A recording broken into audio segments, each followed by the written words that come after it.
Wa asbagha alaikum ni'amahu zahiratan wal batina. Aku telah menyempurnakan akan nikmatku kepada dirimu zahir dan batin. Itu maksudnya, siapa yang ingin mengenal akan diriku, kenalilah diriku yang zahir, kenali pula diriku yang batin. Kenali pula akan dirimu. Dirimu ada yang zahir dan dirimu juga ada yang batin. Karena dirimu itulah tajalli untuk memandang diriku yang zahir dan untuk memandang diriku yang batin. Jadi kenali diri yang zahir, kenali pula diri yang batin. Bagaimana cara mengenalinya? Itu kita kenali asal usulnya Bapak Ibu. Ya, dari mana datangnya, situ pulangnya. Ini yang dijelaskan oleh Nabi. Kullu syai'in yarji'u ila asalihi. Tiap-tiap segala sesuatu yang zahir, sesuatu yang batin akan kembali kepada asalnya. Itu yang Ustaz maksud. Dari mana datangnya ke situ pulangnya itu mak. Lihat yang zahir. Diri yang zahir ini yang disebut namanya tubuh jasmani.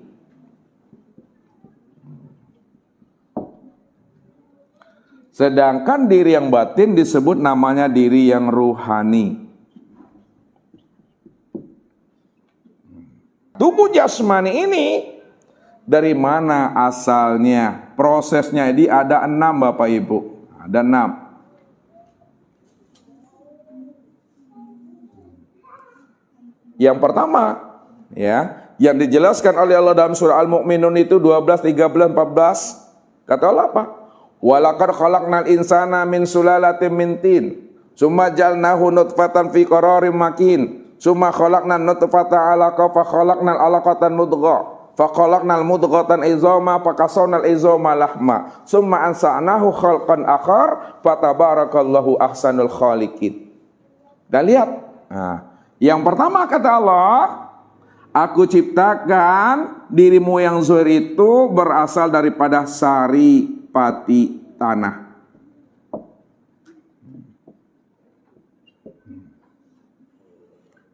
Jadi diri kita ini ya bermula dari saripati yang berasal dari tanah. Maksudnya apa yang kita makan, apa yang kita konsumsi itu semuanya itu ya dari bumi semuanya. Dari bumi asalnya. Karena di bumi inilah tempat kita memandang sifat wahdaniyahnya Allah itu. Ya, bumi ini tempat kita memandang sifat wahdaniyah, sifat keesaan Allah. Semuanya itu sempurna di bumi ini. Ya, dari saripati yang kita konsumsi itu bertajalli dia Bapak Ibu. Ya, bertajalli itu berubah dia bentuk dan rupanya betul-betul nyata dia menjadi nutfah. Nutfah. Menjadi nutfah. Nutfah ini yang dikatakan namanya ma'ul hayat. Air yang hidup. Makanya Allah katakan, "Falyanzurul insanu mimma khuliqa mimma indafik. Yakhruju min baini sulbi wat taraib." Maka perhatikanlah asal kejadian dirimu kata Allah. Sentar silau asal muasal kejadian dirimu. Siapa yang mau menyentar menyilau asal muasal kejadian dirinya kata Allah, maka aku beri jawaban kata Allah, ya, bahwa dirimu itu khuliqa mimma indafik. Aku jadikan dirimu itu dari air yang terpancar. Air yang terpancar itu yakhruju min baini sulbi wat taraib. Keluar daripada ayah dan ibumu, sulbi dan taraib. Ini yang disebut namanya dengan nutfah atau ma'ul hayat, air yang hidup. Dari nutfah ini bertajalli lagi dalam bentuk alaqah. Dalam bentuk alaqah, segumpal darah. Ini tajallinya. Dari alaqah bertajalli lagi menjadi mudghah. mudghah. Segumpal daging. Dari mudghah sempurna lagi tajalinya menjadi izoma. Izoma itulah penyempurnaan pembentukan tulang belulang. Udah bentuk kerangka itu. Kemudian dari izoma bertajali lagi namanya dengan lahma. Dibungkus dia Bapak Ibu dengan daging kembali. Makanya Allah katakan, fatabarakallahu ahsanul khaliqin. Maka maha suci lah Allah. Bahwa Allah lah yang menciptakan segala sesuatu itu. Dirimu yang zahir itu dengan sebaik-baik penciptaan. Yang disebut namanya dengan insan. Maka tatkala proses nutfah, alaqah dan mudghah ini sudah 4 bulan Bapak Ibu, lebih kurang 120 hari, ya, ini sudah sempurna. Secara fisiknya sudah sempurna, secara jasmaninya sudah sempurna. Pada 6 fase ini barulah disempurnakan Allah kejadian yang ke-7-nya. Ini kan 6 nih. 1, 2, 3, 4, 5, 6. Nah, secara jasmani zohirnya dah sempurna. Barulah Allah sempurnakan proses yang ke-7-nya. Apa kata Allah? Fa iza sawaituhu wa nafakhtu fihi min ruhi. Apabila telah kusempurnakan jasmanimu, dirimu yang zohir, wa nafakhtu, aku tiupkan kata Allah, ke dalamnya itu adalah ruhku. Jadi ketika dah sempurna kejadian dirimu yang zohir, wa nafakhtu fihi min ruhi, aku tiupkan ruh ke dalamnya kata Allah. Ditiupkan Allah yang namanya diri yang batin. Diri yang batin itu disebut namanya ruh. Jadi Ustaz mau nanya Bapak Ibu dulu. Sebelum ruh ditiupkan siapa yang ada tuh? Yang kata aku itu siapa tuh?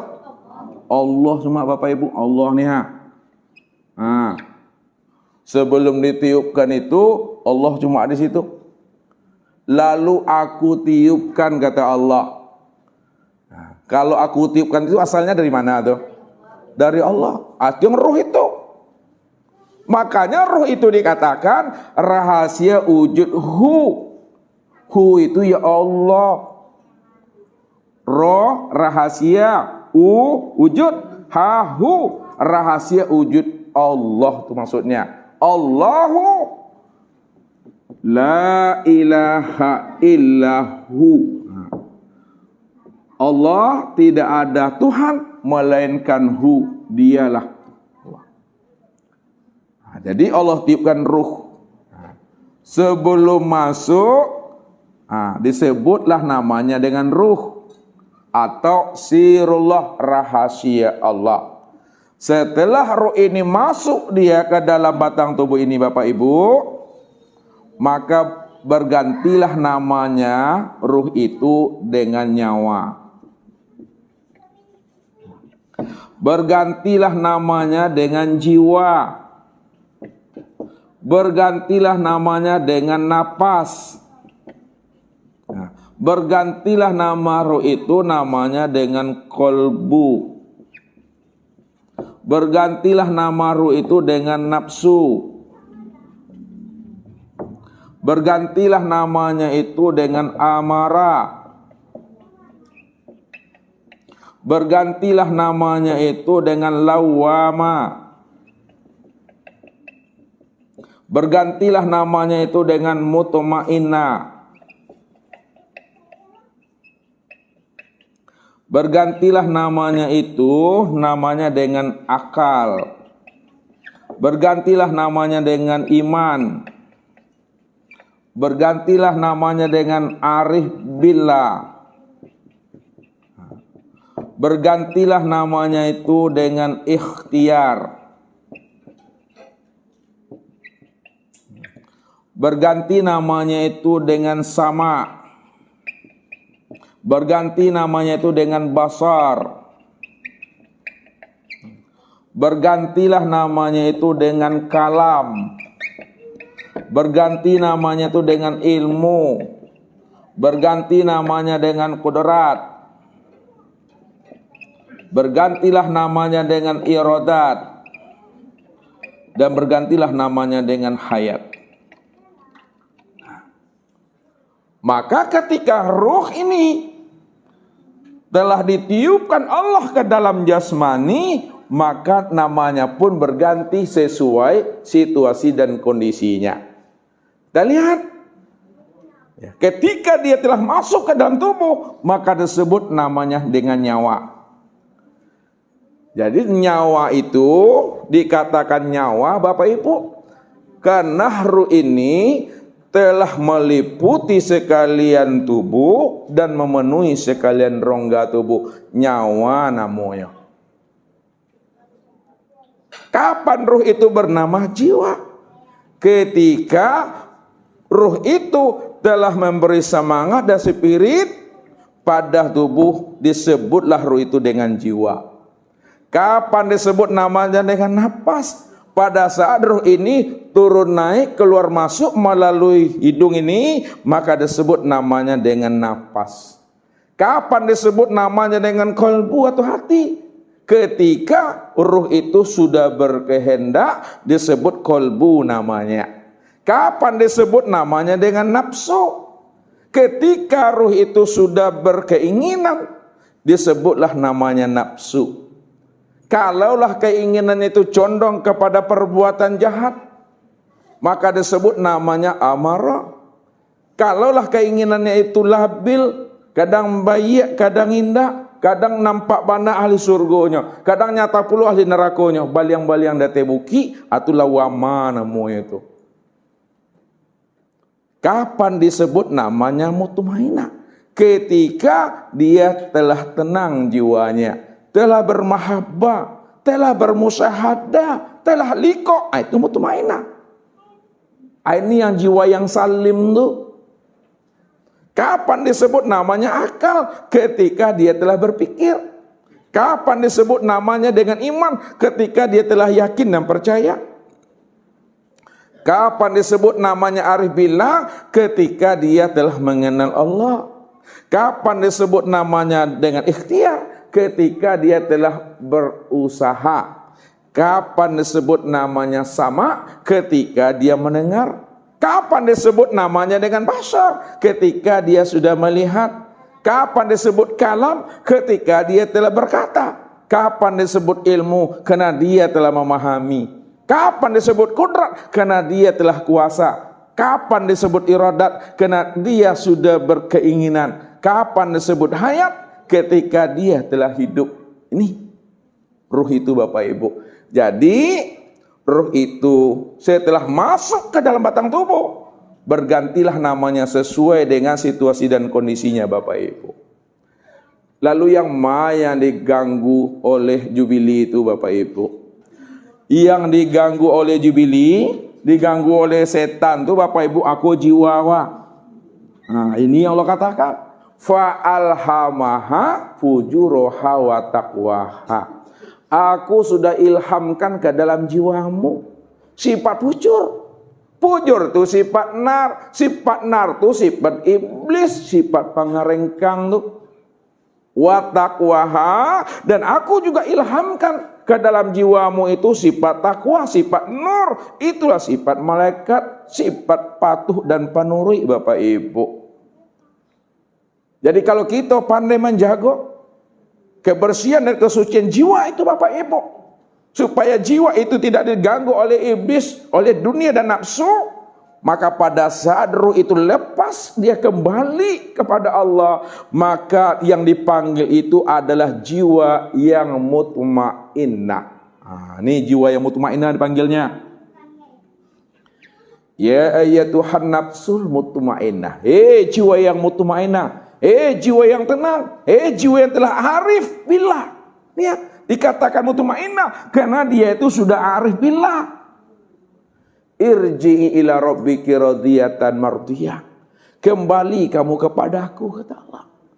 asalmu dari aku dan kembalilah kamu kepada aku, kata Allah. Allah yang panggil Bapak Ibu. Nggak ada Israelnya situ, dah. Allah yang panggil. Kalau Allah yang panggil, maka jiwa yang mutmainnah itu mengerti dia. Yang memanggil itu adalah yang ia cari. Yang memanggil itu adalah yang ia cintai. Yang memanggil itu yang ia rindui sama ini.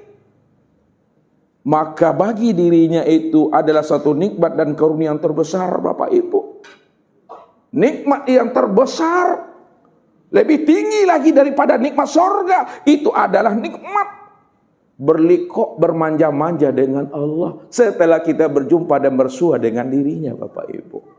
Jadi nikmat yang terbesar di atas surga itu adalah pertemuan dengan Allah, bertatap wajah dengan Allah, bermanja-manja dengan Allah. Makanya kalau Allah seru, lalu apa kata Allah? Irji ila rabbiki radiyatan mardiyah. Kembalilah kamu kepada aku dengan penuh cinta dan kasih sayang. Dengan keridhaan Allah kembalinya, Bapak Ibu. Kalau kita kembali di dalam kasih sayang dan ridhonya Allah, di dalam rahman dan rahimnya Allah, maka Allah katakan apa? Fadkhuli fi ibadi. Maka bergabunglah kamu dengan ayah ibumu. Bergabunglah kamu dengan anak-anak keturunan kamu. Datangi ayahmu, datangi ibumu, jumpai suamimu, jumpai istrimu. Bergabunglah dengan orang-orang soleh. Bergabunglah dengan kekasih-kekasihku yang lain, para nabi dan para rasul. Ini yang serumah, Bapak Ibu, yang seperumahan. Wadkhuli jannati. Masuklah kamu dalam jannahku, rahmatku, kata Allah. Maka syarat orang-orang yang bisa dipertemukan Allah di situ adalah jiwa yang mutmainnah. Karena jiwa yang mutmainnah itu yang dikatakan arif billah, yang telah mengenal Allah. Disitulah letaknya dia itu sami'na wa ta'na, menjadi orang yang penurut, Bapak Ibu. Kalau awak ingin menjadi orang penurut, insya Allah Allah akan pertemukan. Ini yang Allah katakan. Wallazina amanu wattaba'aduhum dzurriyyatan bil imani alhaqna bihim dzurriyyatahum. Apabila dirimu telah beriman, telah kenal dengan aku, telah menyaksikan akan diriku.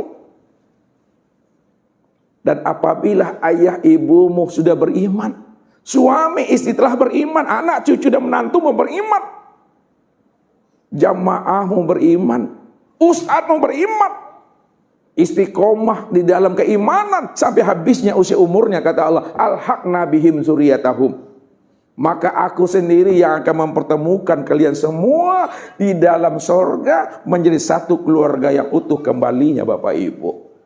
Andai kata Ustaz, tidak serumah kita dengan anak dan keturunan kita, tapi le satu komplek perumahan surga juga, Bapak Ibu, asal alamat juga nyawa.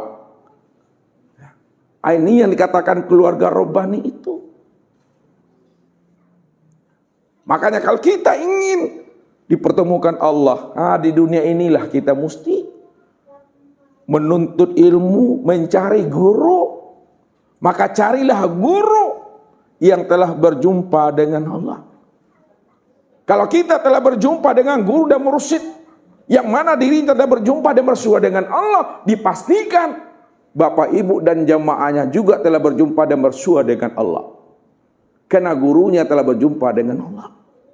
Tapi kalau gurunya belum berjumpa dan bersua dengan Allah, maka jamaah dan muridnya juga tidak akan pernah bisa bertemu dan berjumpa dengan Allah. Kenapa? Karena gurunya sendiri belum berjumpa dengan Allah.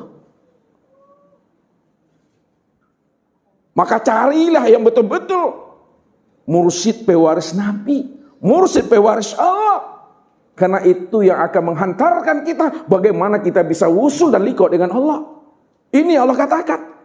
Yauma nad'u kulla unasin bi imamihim. Ingat kata Allah, di akhirat itu nanti di mana dirimu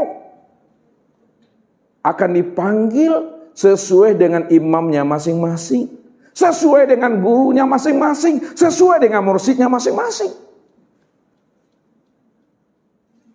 Kalau kita tidak berguru, kita tidak belajar dan menuntut ilmu, kita tidak ada mursyid, lalu siapa yang kita akan ikuti, Bapak Ibu? Siapa yang akan membimbing dan menuntun kita sana? Enggak ada. Maka disinilah kita belajar tuh. Maka jagalah kesucian kefitrahan jiwa kita ini. Makanya kalaulah jiwa kita terganggu Bapak Ibu oleh jin, oleh iblis, oleh dunia dan lain sebagainya, Bapak Ibu, aduh rumah sakitnya Bapak Ibu, lah bisa ada antan orang wak ke kilometer 7 balik itu, rumah sakit namanya Daniel, rumah sakit jiwa, aduh namanya Bapak Ibu rumah sakit Aka, aduh rumah sakit jiwa, itu yang diganggu tuh, ya. Ini yang dibenahi. Kalau udah sampai habis masa umurnya, pada saat dia lepas kembali meninggalkan jasmaninya, maka anak mau nyolai, yang dipanggil jiwa, nafas atau akal. Kalau lalapinya Bapak Ibu, lah keluarnya dari saruangnya, lah keluarnya dari sarangnya, ya, maka yang dipanggil itu adalah ruh. Ini yang dimaksud itu ruh. Ruh namanya lagi Bapak Ibu. Kalau ruh itu masuk baru berganti nama dia. Tapi kalau sudah lepas panggilannya ruh. Ini yang kita selalu baca. Kalau mau berdoa, mau berzikir dulu, tahlilan. Ila hadratin Nabil Mustafa Muhammadir Rasulillah sallallahu alaihi wasallam wa ala alihi wa ashabi wa zurriyatihi ajmain wa likafatil anbiya wal mursalin wa khususan ala ruhi. Tidak ada wa khususan ala nafsihi, wa khususan ala qalbihi, wa khususan ala aqlihi, enggak ada. Wa khususan ala ruhi. Khalifah bin Khalifah Al-Fatihah. Aruhni. Ini yang dikatakan. Kullu say'in yarju ila aslihi. Tiap-tiap segala sesuatu kembalikan lagi kepada asalnya. Kalaulah namanya nyawa, jiwa, nafas, kalbu, nafsu itu nama lain daripada ruh. Ketika dia lepas maka tetap dipanggil namanya ruh. Itu ruh. Maka kemana pulang dan kembalinya ruh itu? Jadi kalau kita dah kenal ruh itu, ketika ruh itu dibungkus dengan tubuh, kalau kita sudah mengenal akan rahasia ruh itu, pada saat ruh itu telah dibalut dengan tubuh ini, maka betul-betul terang Bapak Ibu, terang benderang Bapak Ibu, meliputi sekalian alam, memenuhi sekalian rongga dia. Kate nak do bati ke bawah, nak perlu ada bati Bapak Ibu. Kenapa? Karena ia bikuli sayin muhit. Cahayanya menerangi sekalian batang tubuh. Cahayanya menerangi sekalian rongga tubuh. Itu yang dikatakan namanya dia telah mengenal Muhammad pada dirinya itu. Maka kenalilah ruh ini. Siapa ruh? Maka ruh inilah yang dikatakan namanya Sirullah.